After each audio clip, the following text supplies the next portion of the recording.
Fox 66 News with Sean Lafferty, meteorologist Tom Atkins, and Craig Smiley with sports. You're watching Fox 66 News first at 10. A huge winter storm begins to blanket a big part of the eastern U.S. It's not hitting here, but we are still feeling the effects. Good evening. It may have felt like a mild start to the winter from the south all the way up to the northeast, but all that's about to change quickly as a potential historic winter storm rolls in. Joel Waldman has our top story tonight at 10. Here in Washington, the federal government shut down early and schools were closed all day as officials are taking no chances with this monster storm. More than 85 million people in at least 20 states are now under blizzard, winter storm, or freezing rain warnings, with a potentially historic snowstorm now threatening to shut down cities from Arkansas to the Carolinas to the nation's capital. We see this as a major storm.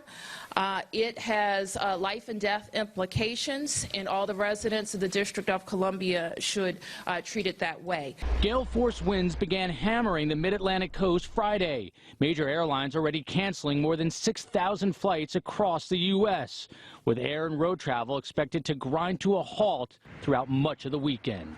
I was hoping to go to Raleigh, Durham, North Carolina, and I just found out my flight was canceled.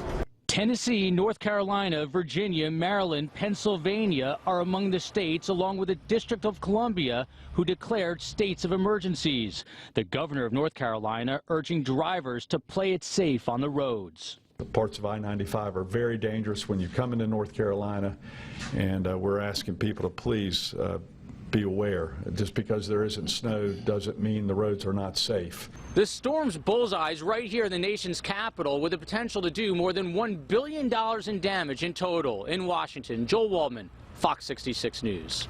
Well, as you just heard, the storm's causing problems all over the place, and local Erie services are preparing to jump in and help out where needed. Leanne Stuck reports.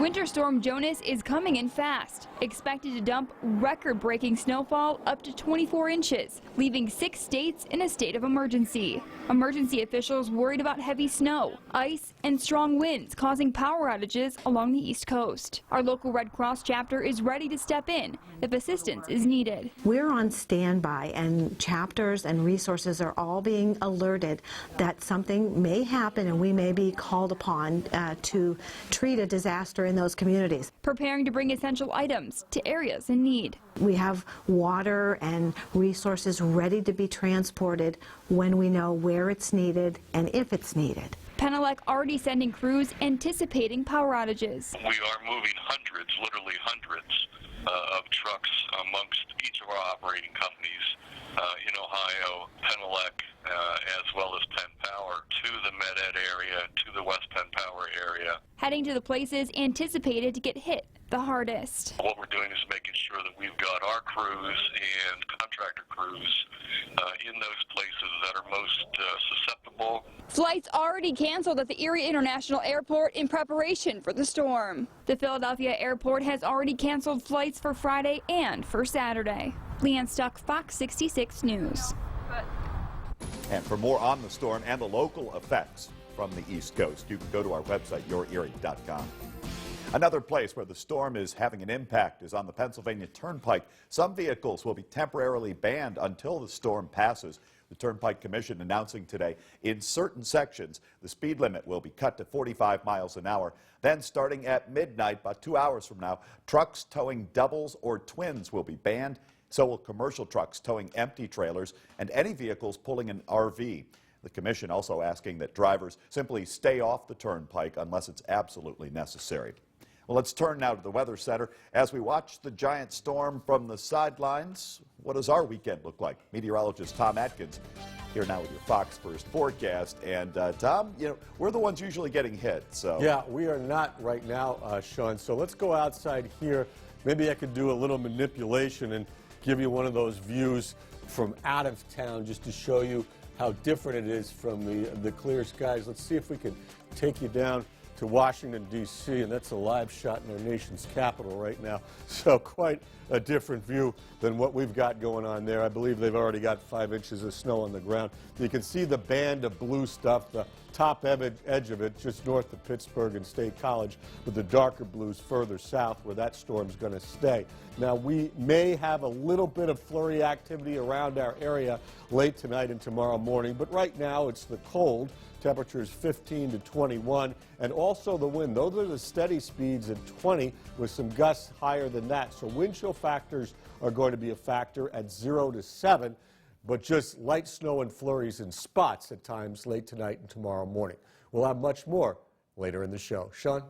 Well, thank you, Tom. Unfortunately, we know there are homeless people in the cold this time of year.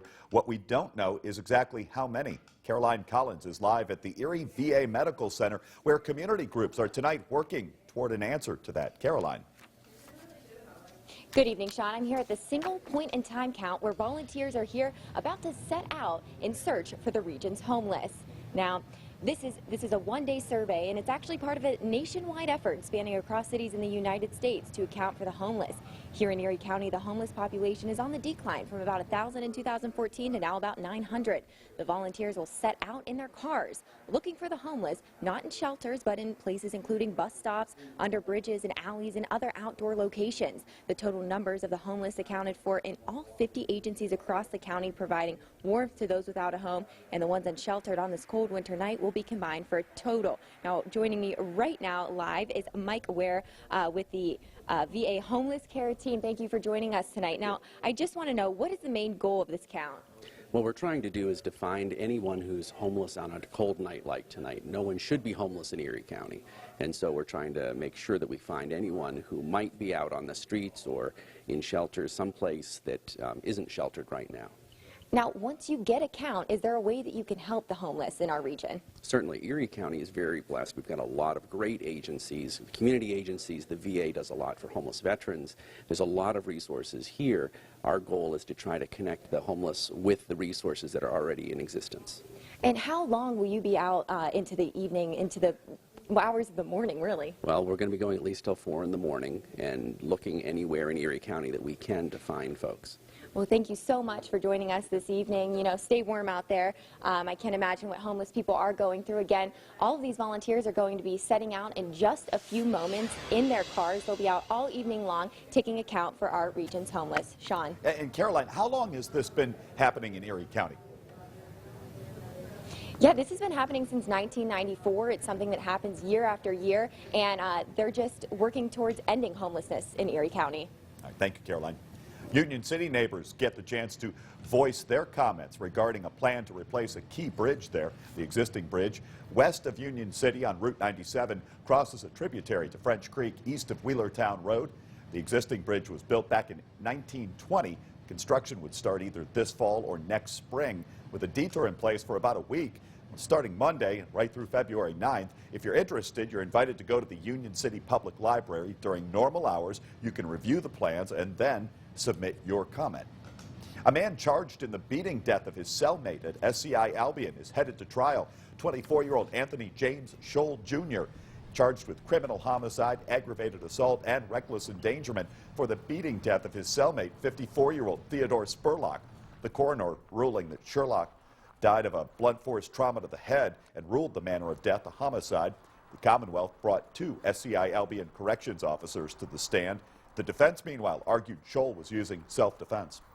We were prepared that it would be bound for court, the entire criminal complaint. You know, the Commonwealth doesn't have to list at this time, you know, the exact degree of criminal homicide for which they're pursuing. So we had an idea that that was going to occur. All the charges in this case were bound over for trial.